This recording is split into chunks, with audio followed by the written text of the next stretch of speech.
medar deui, ngahanca deui, tur ngahibur deui wargi Dahlia. Dina radiona sewang-sewangan, kupidangan, dongeng Sunda ti Dahlia. Anu dijomantarakeun 3 Lura 101,5 FM Radio Dahlia. Dina jejer carios si Konceleng Wilujeng ngadangukeun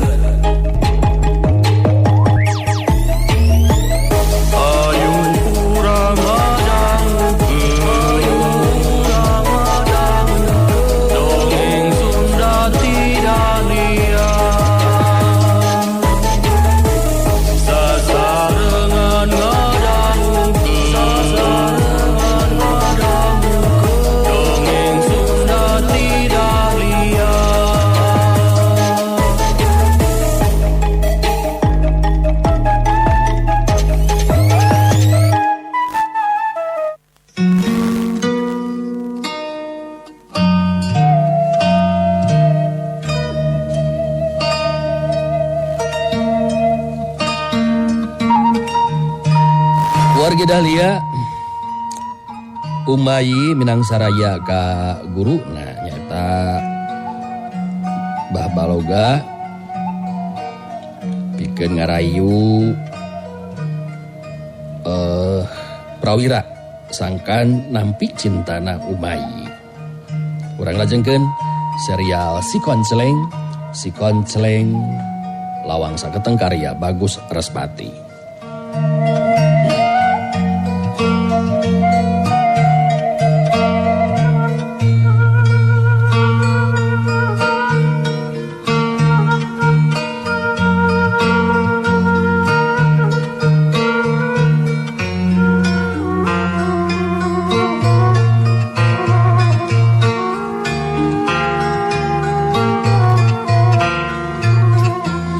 Wargi Dahlia urang caturkeun prawira anu ngagoler tanpa daya.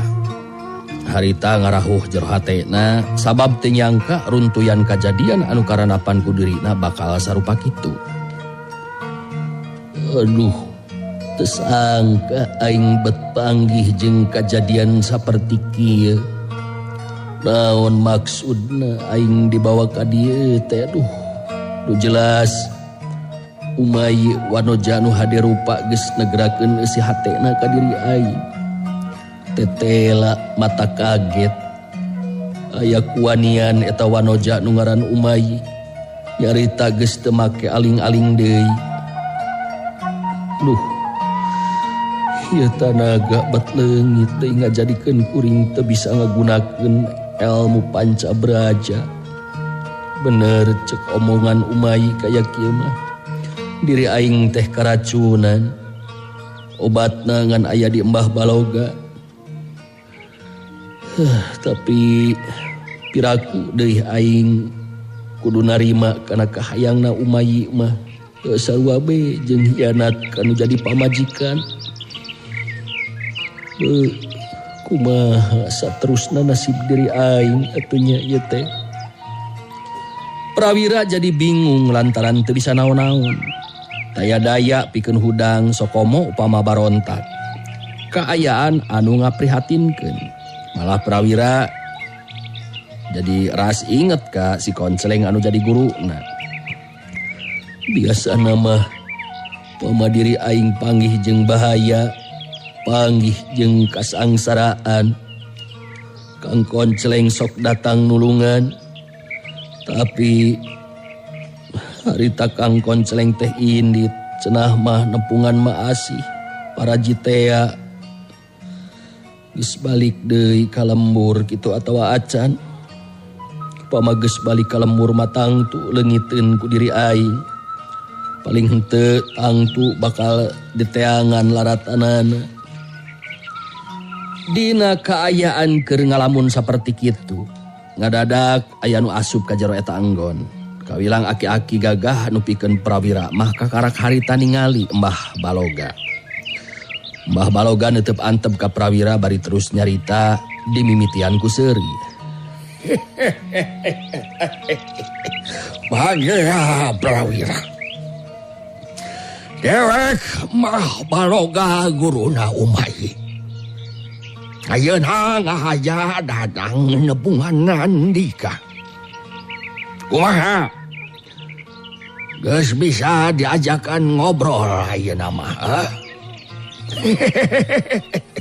Dewek ngahaja datang ka dieu. Sabab hayang nyarita panjang lebar jeung Andika. Prawira netep antep ka Mbah Baloga. Telila terus nyarita. Mbah Baloga, naon maksud anjeun anu sabenerna pangna kuring ayeuna dikakaya saperti kieu dilumpuhkeun teu bisa gerak? Naon dosa jeung kasalahan kuring? Hari dosa jeung kasalahan mah lantaran Andika muridna si Koncleng. Si Koncleng guru Andika teh musuh dewek Prawira. Nu batagi lain dibawa ka dia dijadikeun dawana. Lain atawa lamun lain murid si Koncleng mah piraku make aya urusan jeung dewek. Tapi urang tepung oge apadan kakarak ayeuna sarta kuring teu rumasa boga pasoalan jeung anjeun Mbah Baloga. Ieu anu teu kaharti ku kuring dina waktu ayeuna. Mbah Baloga seuri deui, terus diuk sila digigireun Prawira anu ngagoler.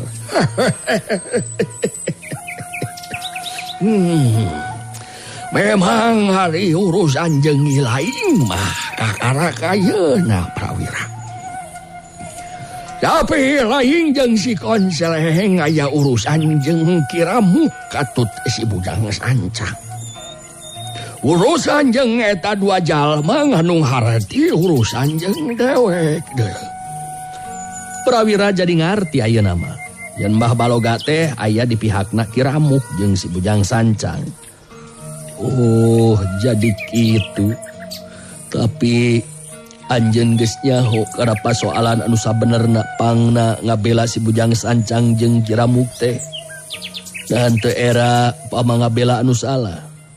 Geus nyaho saha anu salah jeung saha anu benerna Mbah Baloga.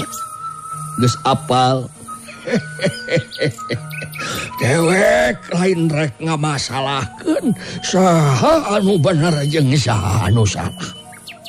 Sabab aya hal anu leuwih penting anu ayeuna rek diobrolkeun jeung lain Prawira. Prawira netep antep ka Mbah Baloga guruna Umayi. Ku sareretan oge Prawira geus bisa surti. Mbah Baloga kawilang jago kolot anu geus lila nyamunikeun diri di tempat sunyi.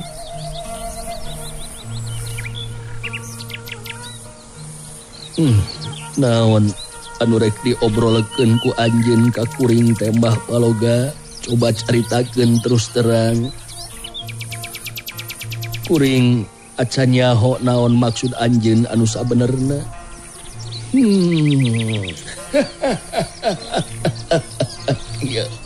Kia Prawira. Hilaing tangtu geus nyaho ka murid dewek. Murid dewek kawilang wanoja anu geus manjing dewasa. Hilaing nyaho.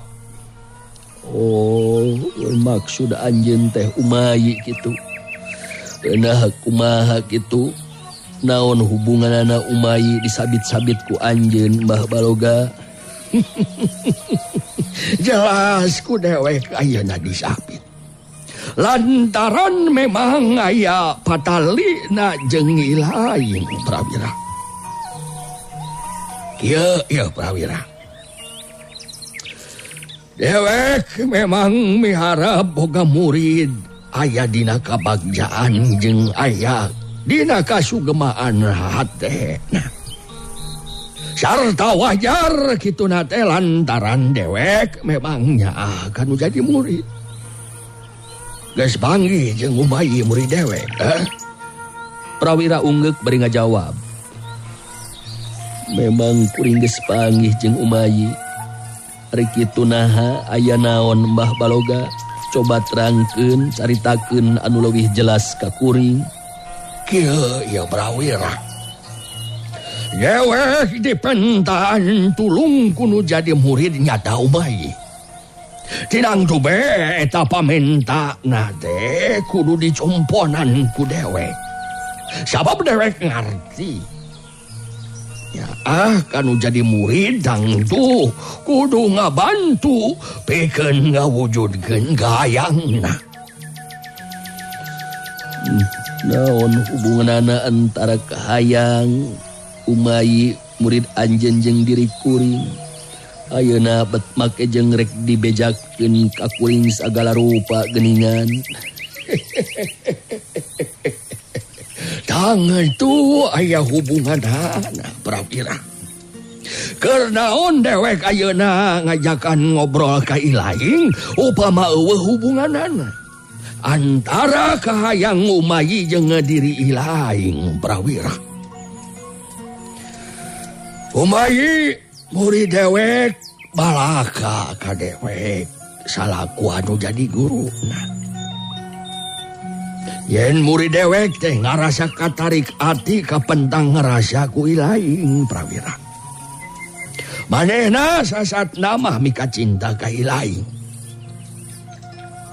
Ceuk Umayi dirina bakal ngarasa bahagia jeung sugema upama bisa hirup babarengan jeung ilaing. Eueuh deui lalaki pilihan hatena kajabati diri ilaing. Prawira narik napas panjang. Umayi tetela minang saraya kanu jadi guruna. Nyata Umayi nyaritana lain ngan ukur pangreka, tapi bener-bener mika cinta ka dirina. Prawira neuteub antep ka Mbah Baloga terus nyarita. Mbah Baloga, kuring memang geus panggih jeung Umayi. Memang kitu nyaritana ka kuring. Tapi hanjakal kuring teu bisa narima kana cintana.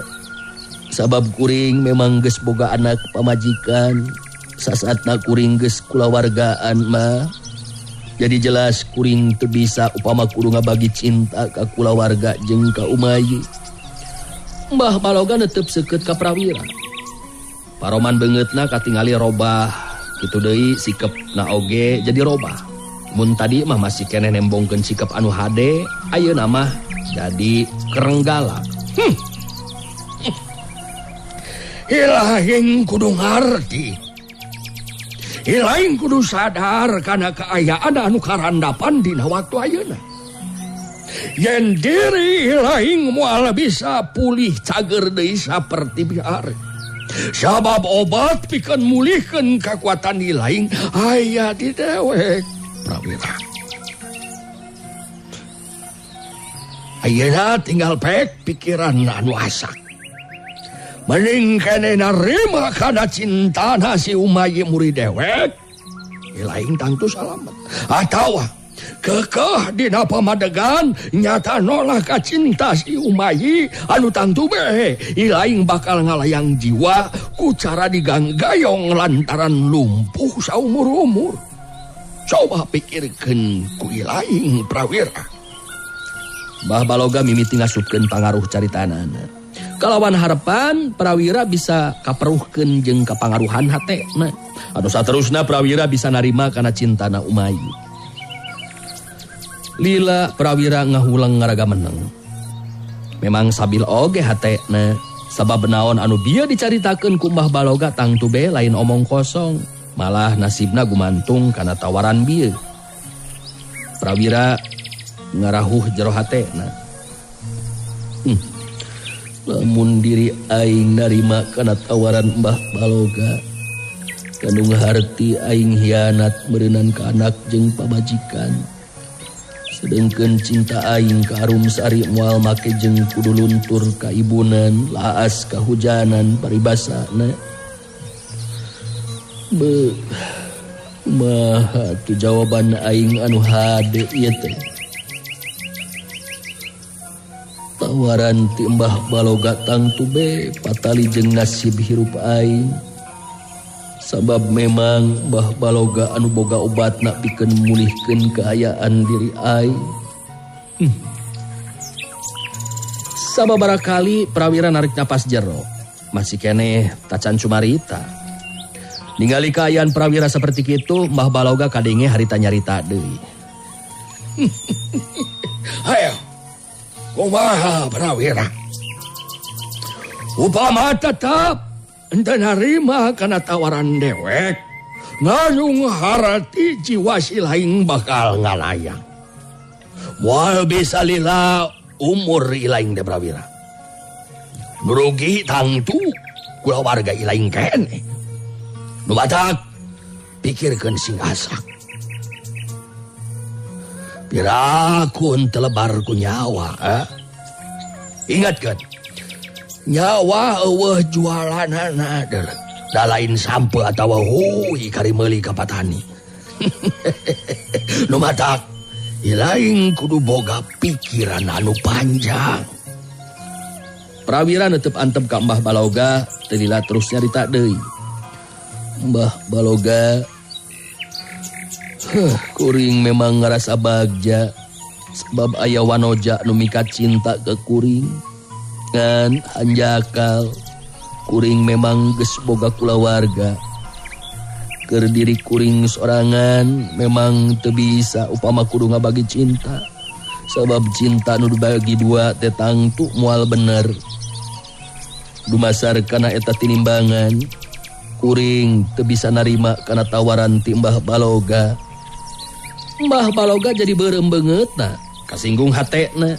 Teu lila kadenge deui prawira nyarita. Hampura kuring Mbah Baloga. Pama teu bisa nyumponan kana tawaran Mbah Baloga, oge karep jeung kahayang umayi. Ilaing bener-bener telebar ku nyawa lamun kitu mah prawira. Teu ngajenan ka dewek. Ngahina ka umayi murid dewek. Eta panolakan mangrupa panghinaan pikeun dewek. Wayana kitu ilaing ulah ngarepkeun bisa hirup lila. Ingatkeun ku ilaing, ieu caritaan dewek lain ancaman kosong. Obat anu aya di dewek moal dibikeun sanajan nepikeun ka poe air. Ilaing bakal ngalayang jiwa. Geus moal aya nu bisa nulungan deui. Prawira narik napas panjang. Memang geus kasawang tangtu Mbah Baloga bakal ambek sarta ngedalkeun lisan saperti kitu. Mbah Baloga, kuring memang geus teu bisa nolak kana nasib anu karanapan dina waktu ayeuna. Dan tetep kuring boga kayakinan yen hirup jeung huripna manusia henteu mutlak aya dina leungeun jalma. Sahanu nyaho kuring oge acan tangtu ajal ku cara saperti kieu. Jadi lain teh ngarepkeun datangna pitulung nu turun ti langit ya. Atawa ganti datangna si konceleng guru ilaing. Ngimpi tengah poe ereng-erengan deuleu ilaing teh prawira. Moal aya nu bisa nulungan ka ilaing prawira. Sabab si konceleng guru ilaing memeh bisa tepung jeung maneh, ilaing geus leuwih teulang ngalayang jiwa. Sabab si umayi murid dewek tangtu bakal kaudang amarahna ku aya na panolakan ti ilaing bieu. Kuring geus teu bisa deui nyarita Mbah Baloga. Nu jelas naon anu diomongkeun tadi ku kuring memang mangrupa kaayaan eusi hate kuring. Kuring teu bisa ngabobodo maneh lamun memang kitu hate kuring piraku kudu dicaritakeun anu lain atuh. Beungeus prawira. Ilaing memang teu lebar ku nyawa. Teu yaah ka kulawarga. Daguan me waktuna ilaing ngalepaskeun nyawa. upama teu buru-buru diubaran racun anu geus ngaraksuk awang Ilaing. Bakal nungtutan raruksakna panca indra maneh. Mimitina panon anu bolong. Terus ceuli teu ngadenge. Sungut teu bisa ngomong. Nu paling akhir moal eling. Maneh moal nyaho saha diri maneh anu sabenerna. Didinya kakarag jajantung Ilaing eureun ngandung arti ngalayang jiwa.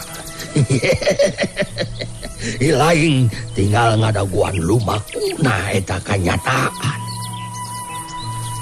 Sadajan Prawira nyobaan nenangkeun jeung manggerkeun hatena, ngadenge caritaan Mbah Baloga seperti kitu teu buru ngageter hatena. Masih keneh mending lamun terus langsung ajal mah. Kangaranan bari diganggayong heula mah puguh be mangrupa siksaan pikeun Prawira. Prawira geus teu hayang deui cumarita, sabab memang eueuh hartina panjang lebar nyarita ka Mbah Baloga anu geus kasinggung hatena tur amekeun ka dirina. Mbah Baloga nyarita sakali deui ka Prawira. Dewek, geus moal ngomong deui ka Ilaing Prawira. Tapi upama memang maneh robah pikiran, bisa ngageruan dewek atawa umayi sangkan datang ka dieu. Masih kene aya waktu pikeun Ilaing mikir. Kitu oge upama hayang leupas tina bahaya anu bakal lumaku ka diri maneh. Sakitu omongan penting nu katepikeun ku dewek dina waktu ayeuna. Geus kitu mah Mbah Baloga terus kaluar deui ti eta rohangan. Umayi anu sanajan teu milu asup ka jero enggon tapi tadi bisa ngadengekeun kalawan jelas jawabanana. Sikep jeung pamadegan Prawira anu keukeuh teu bisa narima cintana Umayi. Duanana terus muru ka tepas imah. Mbah Baloga diuk sila. Umayi oge diuk teu jauh ti guruna. Mbah Baloga neuteup antep kanu jadi muridna teu lila terus nyarita. Bieu kadenge kumaneh Umayi. Kumaha sikap jeung jawaban si Prawira? Tetela manehna memang tetep pageuh dina sikap jeung pamadeganana. Eta kanyadaan memang geus ti memehna bisa kasawang ku dewek Umayi. Tetela sanajan dipangaruhan jeung disingsieunna, si Prawira tetap teu sieuneuh. Jadi usaha dewek memang teu hasil Umayi. Umayi neuteup antep kanu jadi guruna. Teutepan anu ngandung rasa kakuciwaan lantaran harapan anu disidem jero hatena tetela teu bisa ngawujud jadi kanyataan. Umayi narik napas panjang terus nyarita lalaunan. Memang ku abdi oge kadenge mah. Prawira tetela pageuh dina sikep jeung pamadeganana. Terus terang abdi ngarasa nyeri hati kitu mah. Prawira sarua be jeung ngahina ka diri abdi. Manehna teu ningali sabelah mata ka diri abdi. Panghinaan anu kudu dibales ku diri abdi mah. Benar-benar si Prawira geus kahina ieu mah. Mbah Baloga unggut-unggutan. Manehna oge bisa ngamaklum kumaha perasaan anu jadi muridna dina waktu harita. Teu lila Mbah Baloga kadenge harita nyarita deui. Ku dewek bisa kamaklum kumaha kaayaan hate maneh dina waktu ayeuna Umayi. Ngan saperti anu kabandungan ku Umayi.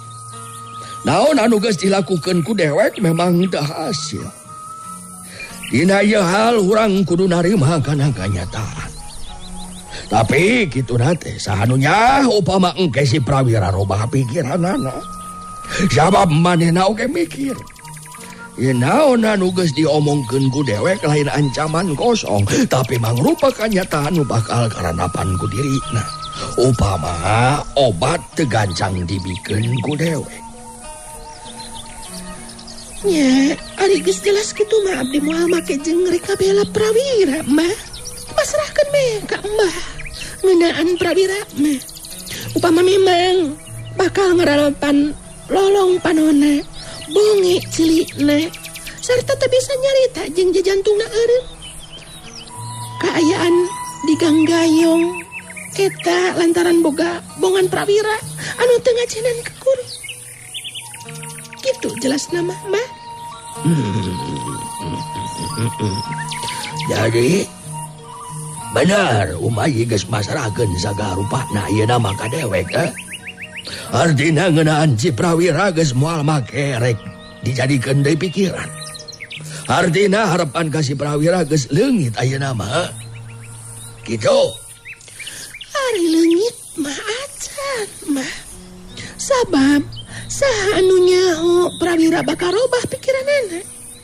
Sigana bae eta hiji-hiji na harapan pikeun diri abdi. Anu mantak, urang kudu masih keneh mere waktu ka prawira pikeun mikir. Kitu cek pikiran abdi mah. Mbah Baloga ungut-ungutan tanda ngarti kana caritaan Umayi anu jadi muridna.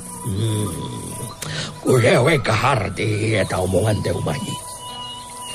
Malah dewek oge ari ngaharepkeun masarua saperti maneh.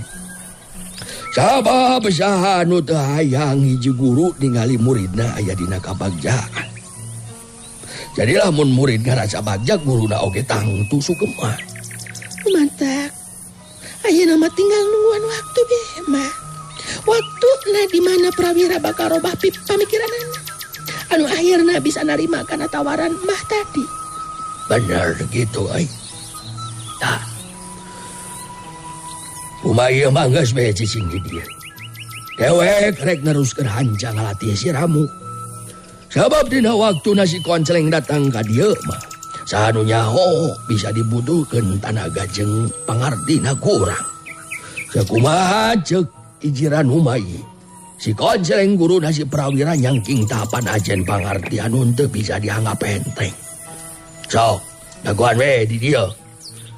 Mbah Baloga harita terus indit rek ngalatih deui Kiramu. Umayi nyarande kana tihang imah neuteup kalebah buruan imah. Hatena ngomong sorangan. Kalah kumaha oge tetep hate aing teu bisa disesilihkeun. Ngarasa katarik ati ka pentang rasa ku prawira. Laki anu kasep jeung gagah. Sarta ajen pangartina memang teu bisa dianggap enteng. Hanya kal prawira kalah kanolak. Pamatea mah tetap terubah pikiran jeung pamadikanan. Tangtu bakal ngaranapan siksaan anu cukup berat. Tapi dabongan manehna sorangan anu geus ngahina ka diri aing. Padahal mah upama prawira teu nolak kana tawaran Mbah Baloga, tangtu bakal tenang hirupna jeung moal nepikeun ka ngalayang jiwa. Kitu di antarana galecokna hate Umayi dina waktu harita.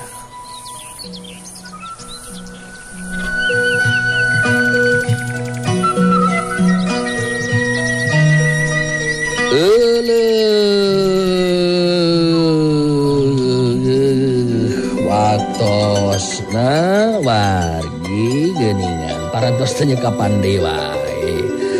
Atuh ayahna panginten-dinten ieu mah ieu serial si Konceleng teh kedah ditunda deui wae. Keun lah insyaallah enjing urang lajengkeun deui kumaha salajengna nasib prawira oge kumaha salajengna lalampahan si Konceleng sareng Birawa nu aya di Pasir Kamuning. Urang guar sakedik-sakedik enjing.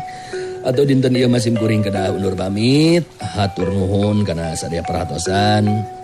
Hapunten tina samudaya kakirangan sareng kelapatan simkuring. Sakali deui nuhun pisan jeung parantos saratia teras mararanco ngadarengkeun dongeng Sunda Ti Dahlia salam baktos ka sadayana pamugia sarehat sadayana sarukses lancar kasabna. Mohon milari rezekina lancar sarukses sadayana. Simkuring pamit. Assalamualaikum warahmatullahi wabarakatuh. Panteng radio Panteng Dahlia enak-enak kalanggamnya Dahlia prungah go goyang. Wargi Dahlia cag heula urang cageun heula dugi ka dieu dongeng Sunda Ti Dahlia dina dinten ieu dina carios si Konceleng tong hilap ulah dugi ka kantun enjing patepang dangu deui dina acara sareng tempat anu sami mung di 101,5 FM Radio Dahlia. Wilujeng Kantun Permios.